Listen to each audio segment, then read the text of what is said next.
Presenting The Complete Orson Welles and the Mercury Theater on the Air in The War of the Worlds by H.G. Wells. This is Orson Welles, speaking from London. as the third man.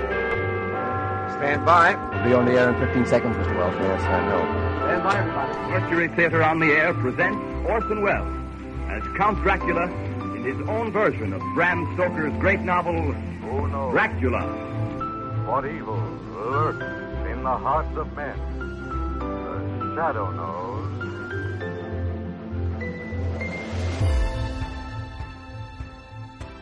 Hello world, welcome to The Complete Orson Welles, brought to you by Dwayne Old Time Radio.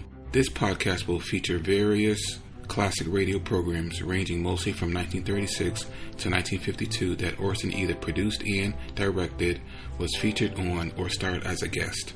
If you would like to donate a few dollars to help me cover the cost of creating these weekly posts, you can donate to my channel.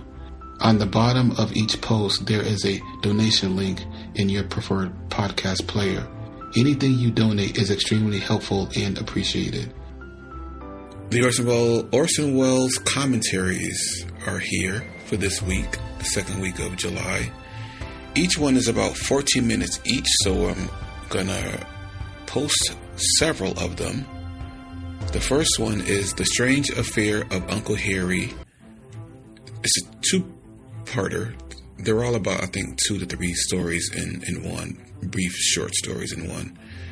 The first one is The Strange Affair of Uncle Harry, and then the second part of that episode is Bullfighting, and then the third part of it is Korea.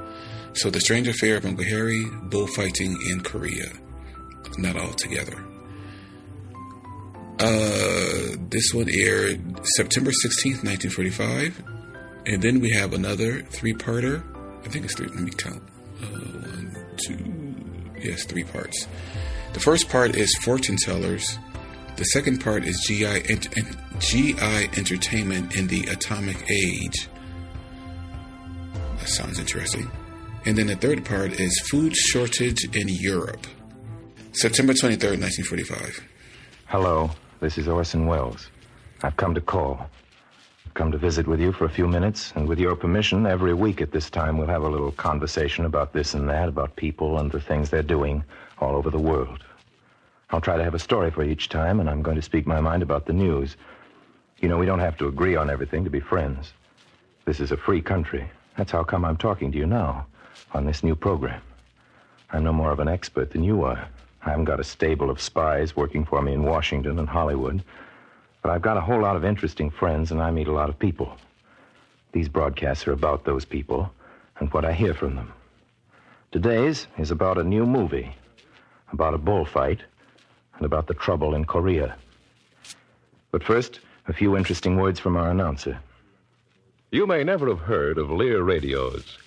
Well, the name Lear may be entirely new to you, but it isn't new to airplane pilots, far from it. To airmen, the name Lear and Lear radios mean a lot. For it was way back in 1930 that Lear began to build the especially trustworthy and precise radios that aircraft operation calls for. And for 15 years, Lear's reputation has grown in this exacting field. So to men whose lives and planes must rely on their radios, the name Lear is part of their language. Now, for the first time, you can have a home radio that carries the name Lear. It's a name destined to become as well known to the general public as it is today among airmen. Think of this when you see the Lear home radio. Since 1930, Lear has been the name men fly by. Now, here's Orson Welles.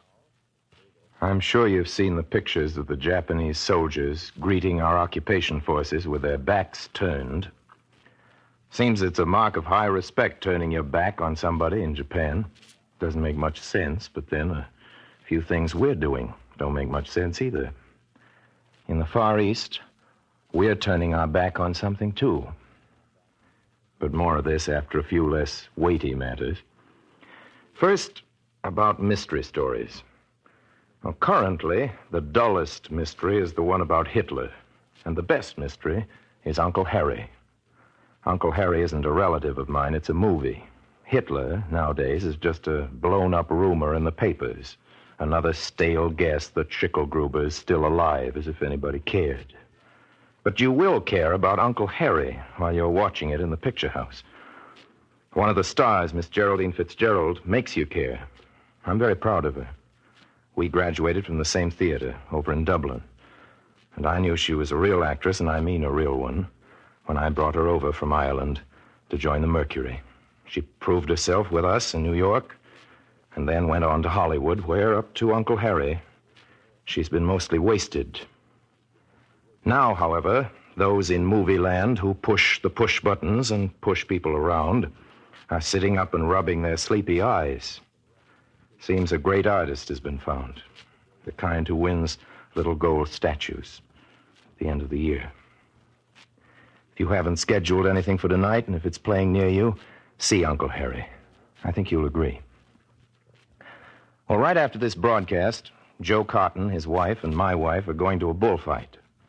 No, the sport hasn't been taken up in Hollywood, but with gas for sale again, Mexico's an easy 4 hours, even on pre-war tires. Joe and Lenore have never seen a bullfight, but Rita and I are fans.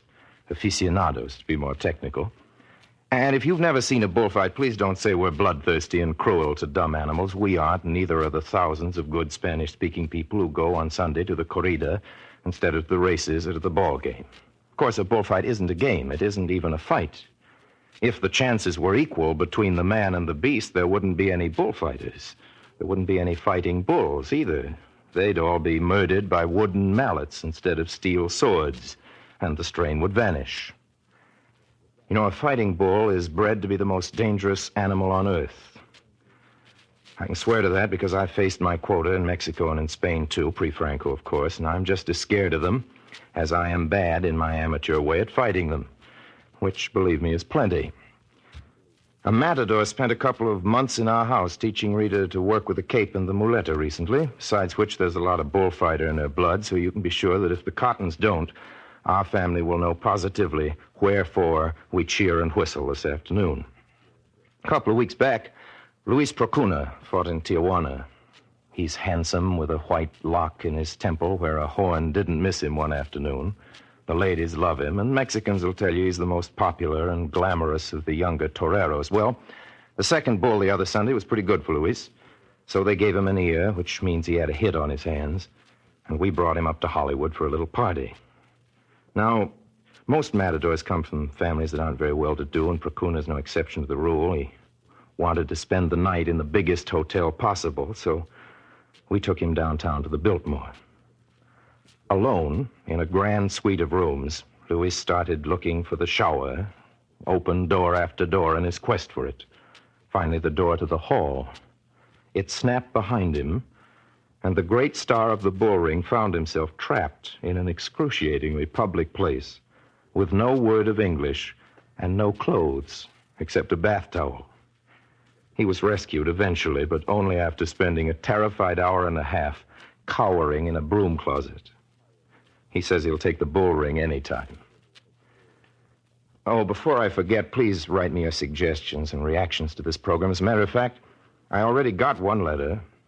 It was from a woman in Weehawken who read the announcement of this new series, and all she wants to know, for heaven's sake, is who do I think I am and where do I get off becoming a radio commentator? My time's running out, but I do want to answer that lady's letter. Dear Madam, there are no colleges for commentators.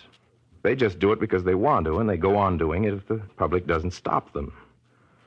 Being an actor, which means pretending to be somebody else for your living, does not keep a body from thinking for himself, and that's what I'm going to do out loud if you and a few other people will permit. You know George Denny, the respected moderator on America's Town Meeting of the Year, used to be an actor. We have a couple of actors in Congress and a lot of stage-struck senators. I'm old enough to vote and I can read. Someday, that won't be enough to make a man an editorialist. But right now, it gets me in. Along with a lot of men you accept because you never heard of them doing anything else before. Most of these men will always be my betters. But a few are doing a lot of harm to the things I happen to believe in and love and want to serve. If you will stick with me for a few broadcasts, I'll try to let you know what those things are. I don't believe I speak for a minority opinion, so you and I probably agree about those things, or most things. We'll leave out the bullfights. I write a newspaper column you can read if you're curious. I'm one of the editors of a magazine called Free World.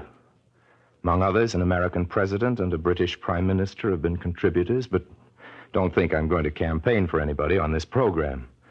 However, you may find me on an occasional soapbox, but be sure I'll be speaking then on behalf of those notions which were first drafted into our Constitution and our Bill of Rights. What's going on over in Korea, just for instance? Madam, I'd like a word about that. Japanese officials, the original aggressors, are being kept on in that unhappy little land to, quote, maintain order, unquote. It's a crazy extension of our discredited program in Italy, where the victors in an anti-fascist war did their darndest to keep fascists in power to maintain order among the anti-fascists. Didn't work out very well. The idea was to suppress communism by suppressing democracy. It encouraged communism. An unbroken line of disillusioned Italians, day after day, marches into the Communist Party because we seem to be afraid of our own political principles. Somebody should tell our military governors that we've been having quite some success with those principles at home for quite some time. Our top brass said of the Italians what Britain said of the Greeks. They aren't ready for freedom, which, you may be sure, is so much Simon pure baloney. The very first thing people who have been living under tyranny are ready for is freedom. The whole idea of liberation is liberty. We fought a war in the cause of the four freedoms, and now some of us seem to be sorry the victory was so complete. These are the same men who tried to tell us we could stay out of it, that Japan didn't mean us any harm, that we could do business with Hitler. These men were afraid of what we might win if we went to war. Their fears were justified. We won everything they didn't want. We are now committed to moral as well as economic leadership in a world struggling out of the Dark Ages. We will not abandon our responsibilities any more than our fighting men abandon their guns. But our administration in the lands we've set free is jerry-built, and all too many of our administrators are facing away like the beaten Japs from the outcome of our great conquest over fear and greed. The dazzling fact of this American peace calls for the same brave, big spirit which illuminated our part in the battle, the unbudgeted courage that bought the issue of that battle, the most terrible in all times. We are not little people. We are the bearers of man's brightest torch.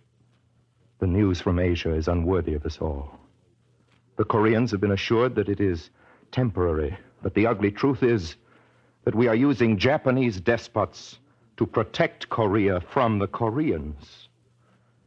Doesn't look well in the daily press, and our sons and daughters will find it unpleasant reading in their history books. With the same warped thinking, we encourage the rise of Nazism. Hitler, you remember, was to be a bulwark against Bolshevism. Now the leftward trend of Europe, a natural result of the war, alarms the same citizens who gave aid and comfort to the war makers. Their farthest horizon stands at the tip of their noses. They are even more stupid than they are wicked. Since the atom bomb, we can no longer permit them to organize mischief. If what we fear from the Koreans is a move toward Soviet Russia, we must not promote that move by representing ourselves, however temporarily, as the backers and guardians of any part of the criminal Japanese command. Our democracy is not so weak a thing that we dare not trust it to competition with other political ideas. I've said this before, and I will say it again. We cannot fight communism. We must compete with it.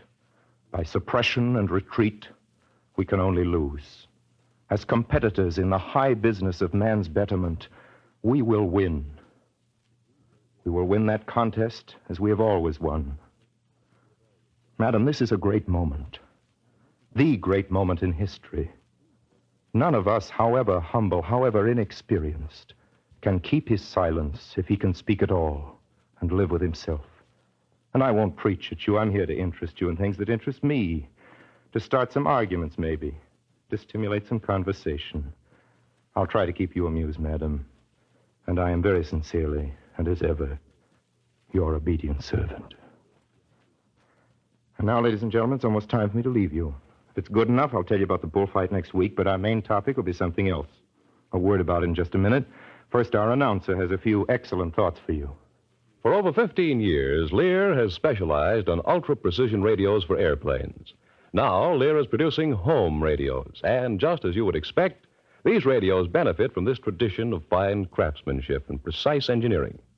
There are many styles and models of Lear home radios. Some have television. Some include high-fidelity, static-free FM. There are handsome console models with record players and automatic record changers. And some will have Lear wire recording that you've been reading about. You'll find, too, that with all their fine background and precise construction, Lear radios compare very favorably in price with less distinguished radios. They range from the top of $500 all the way to a table model at $19.95. The only way to appreciate fully what Lear is contributing to home radio is to hear these new radios yourself. Soon you can go to your Lear dealer and have him play them for you. We're sure you'll agree that you get more radio value for every dollar you pay in the Lear radio. And now, back to Orson Welles. Next week, we're going to talk about the greatest man in modern popular music. We'll have a word about Congress and the elections abroad, and it seems Hollywood is boiling with a fight about the USO entertainment overseas. Bob Hope is lined up on one side of the argument and Frankie Sinatra on the other. We'll look into the matter, and I'll also have something for you on the revised point systems for discharge. A couple of less hefty items go with this. There'll be a story you might like, maybe a little surprise you like a little more. And if you'll make this 15 minutes a weekly arrangement between us, I'll be very happy. Until next time, then, my sponsors, the makers of Lear Radio, and I remain, as always, obediently yours. The opinions of Mr. Wells do not necessarily represent the views of Lear Incorporated. This is the American Broadcasting Company. Stay tuned to this station for KECA's new program with Orson Welles.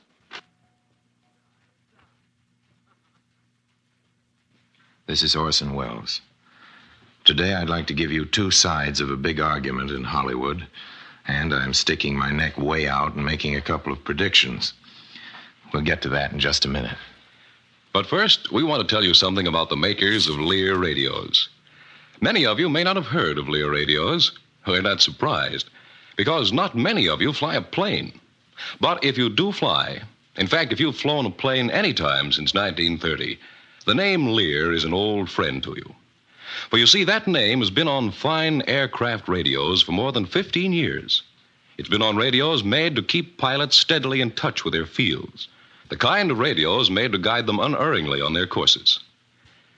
This is why we say that since 1930, Lear has been the name men fly by.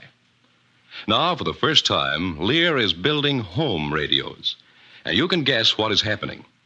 All that experience with extra precision, all that knowledge of what makes the finest in radio, all that ability to make dependable, efficient sets is going into fine home radios you can get for your home.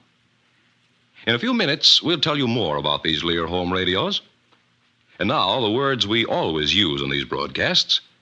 Mr. Wells' opinions are his own and do not necessarily represent the views of Lear Incorporated. Where you live, has the world come to an end? Around here, everything seems fairly normal. But according to a man over in Pasadena, the whole works were supposed to be all washed up the day before yesterday.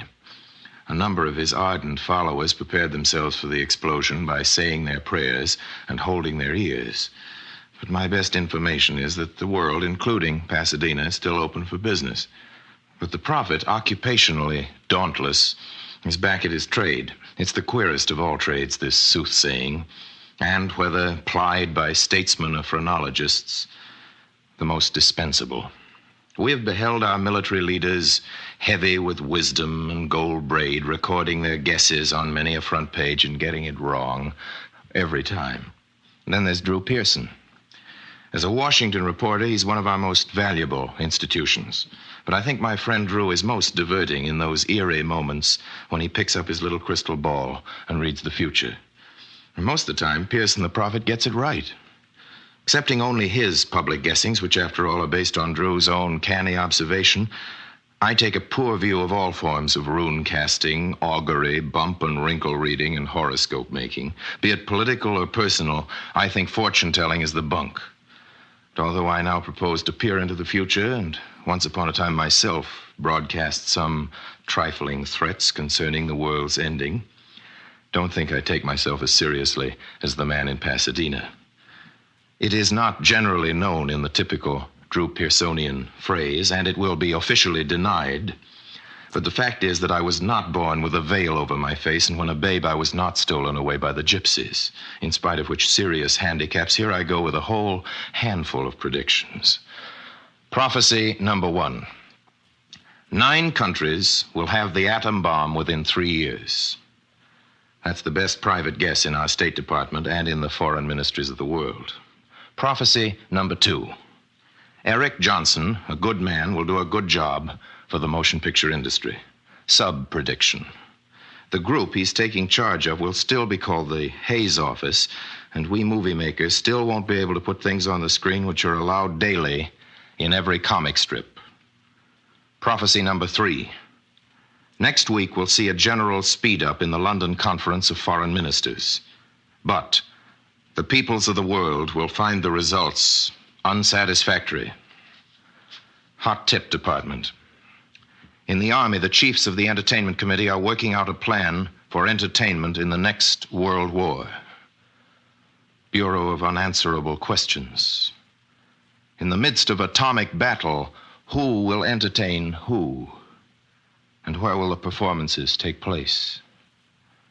This brings up the current argument on the matter of USO camp shows. In Hollywood, several of our leading citizens have found time in their busy lives to take a rap at entertainment for the GIs overseas and to raise rumpuses about accommodations and even such vaudevillians trivia as billing and publicity. Now, these beefers are not all of them chronic prima donnas or fluff-brained hams. The most convincing and impassioned of all the complaints came from one of the nicest men I know in our business, Frank Sinatra, who says a lot of USO shows insult the intelligence of the GIs and that lots of special service officers are, to quote him, shoemakers in uniform. Another friend of mine whose service overseas exceeds his record by 17 weary and often dangerous months comes right back at him with language even stronger. This was Marlene Dietrich, who spent the better half of 1 year letting me saw her in half in the Mercury Wonder show for servicemen. Recently, she spent her furlough as our house guest, and before she left for Paris again last week, Marlena reminded me that there have been sent overseas up to now 700 entertainment units. That there's been a show every 2 weeks in every Army and Navy hospital in the country, the grand total being 64,989 performances. I asked Bob Hope about it. Well, I've been traveling all over the world for the last 4 years, Orson, Bob told me, and maybe in some of the places we went to, some of the time, little mechanical things weren't just what they ought to have been. But the effort was always there, and the effort was always good. There have been a lot of beefs about the inefficiency of the whole Army, but we won the war, didn't we? And as for the USO and the special service officers involved in it, a tremendous amount of entertainment went to a tremendous number of boys. They needed it mighty badly. Now I hear this talk about reducing the budget for entertainment, and that's bad. The men overseas are more homesick than they ever were, and they need cheering up more than they ever did. But wait a minute, said Bob. You just wanted a word or two from me. You didn't ask for a book. So I thanked Bob Hope and told him that just about wrapped it up, and I think it does, too. I might add, however, that if General MacArthur can speak out of turn, as a lot of people think he did last week, it isn't very surprising that a couple of actors may possibly have spoken out of turn, too. Sinatra, as a matter of fact, feels every bit as righteous as MacArthur. And with very good reason, too, I think, because the kick he launched wasn't his. Hundreds of fighting men with bad recreational equipment, things like that, asked him overseas as a free, uncensored civilian to speak up in their behalf. But from now on, I guess Frank agrees with me that all squawks against overseas entertainment for GIs had better come from the GIs themselves or be directed to those of us who aren't in uniform and can never do enough. You may remember the woman from Weehawken. Whatever a fan is, she's the opposite. She wrote me the opposite of a fan letter before this radio series even started, demanding to know why it should start at all. Well, here's the second broadcast, and here's another letter from Weehawken already. Dear Madam, You'll excuse me, please, ladies and gentlemen, if I pause again to answer my mail. Dear Madam, concerning my comments on the political scene, you say I sound like one of those starry-eyed dreamers who wants to give a bottle of milk to every Hottentot. To this, madam, I can only say that if giving said milk to said Hottentot will make him a customer for an icebox to keep it in, I think the milk is a good business investment. A couple of days ago in New York, several Americans sat down to the typical meal of a liberated European. The main course consisted of a single canned sardine, and the entire dinner was consumed in about the same length of time it's taken me to tell you about it. Such meals are being held in towns and cities throughout the country, and the difference in the cost is being put into a fund to purchase available food for shipment to our allies in this recent war. May I suggest, madam, that you treat yourself one day next week to such a meal. You may be glad to lose a pound or two. I know I am. Anyway, it'll help you get my point. If we Americans would eat 3 less ounces of meat a week and save the amount or cost of these 3 ounces in money, we'd be able to take care of the meat shortage in Europe for the entire winter. I'd like to see such a program organized with the same ingenuity and enthusiasm we've given to our bond drives. I know we could do it because we are a generous people. We're also shrewd businessmen. Anyway, we have been up to now. We ought to know we can't do business with a bankrupt world. And, madam, the welfare of a woman across the ocean from you is the welfare of Weehawken. The people of Europe, to name just one continent, are your next-door neighbors. Unless they're eating properly, your neighborhood will get to be very run down and shabby-looking. You'll find yourself living in a slum and without any place on our planet to move to. Thanking you for your interest, my dear madam, I remain as ever your obedient servant.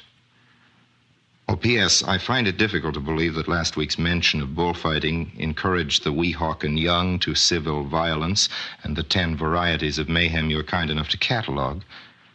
But I promise you, one more broadcast and the subject is closed. And you know, friends, come to think of it, I'm glad my critic from Weehawken wasn't with us in Tijuana last Sunday afternoon. You remember I told you Rita and I were taking Joe Cotton and Lenore across the border for their first corrida? Well, we arrived at that border with just time enough and then discovered that we'd locked the trunk compartment in the back of the car and left the key at home. The customs men, persuaded that we were so many jewel smugglers, made us park stateside of the line and proceed on foot. Once in Mexico, we chartered a taxicab made out of what must surely have been the second automobile ever built. And in this we floundered and jounced, feeling like the makings of a Maya milkshake for long ages. I reminded my wife and friends what Chesterton had to say about adventure. Adventure, I quoted between agonized gasps, adventure is an attitude taken towards discomfort. And at this, the 4 of us struck the right attitude and the roof of the car. Well, at long last, we came to the bull ring and found a faena in full tilt. It was the first, and I'm very, very much afraid the last, that Joe Cottons will ever see. It happened to be a very bad bullfight, which means it was a very bloody farce. The man and the beast went at each other without the semblance of dignity. And there were, besides, unpleasant accidents. Nothing will convince the Cottons that Rita and I are not more than a trifle touched in the head on this matter of bullfighting, knowing full well that most of you listening must share their suspicions, certainly their sympathy for the bull. I offer in our defense a little story, a true story. But first, your attention, please, for an interesting announcement. For just a minute or so, we'd like to tell you a little about the new Lear radios. We say new because they haven't been seen before in homes. Only aviators have had them. They were made only for the exacting service of the airlanes. This kind of manufacture takes special craftsmanship. And it's this kind of craftsmanship Lear knows best. It's the kind of craftsmanship and precise engineering that goes into the Lear radio for your home. The Lear line gives you a wide range to choose from. Some sets include television. Some have record players and automatic record changers. Some provide the wonderful Lear recording you've seen advertised. And there's FM and worldwide shortwave.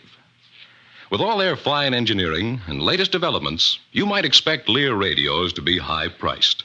But they're not. And now, Mr. Wells has a few words about next week. Well, next week we'll have the story. It turns out there isn't time enough for it now. It goes something like this.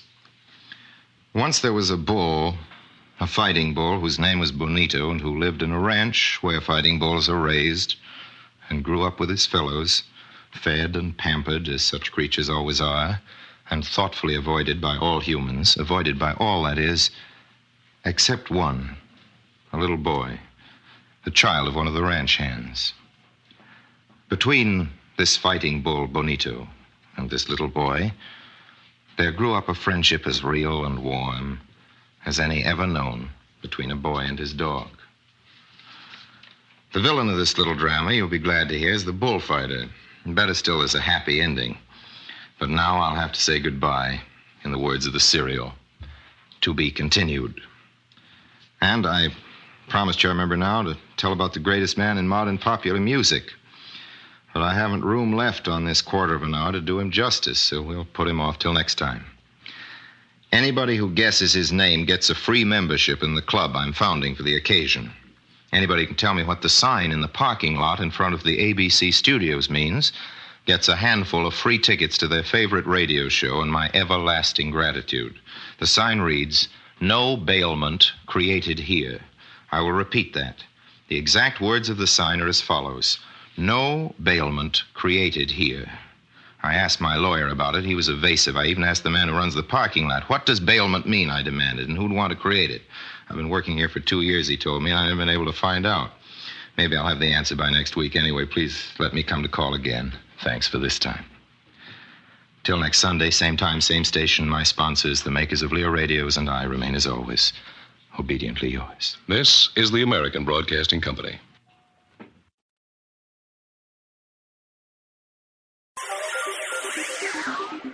Thank you for listening to and showing your support for my podcast. If you would like to receive notifications of when new episodes are posted, please subscribe to my channel. Subscriptions are 100% free, and they really help me get an idea of how I'm doing.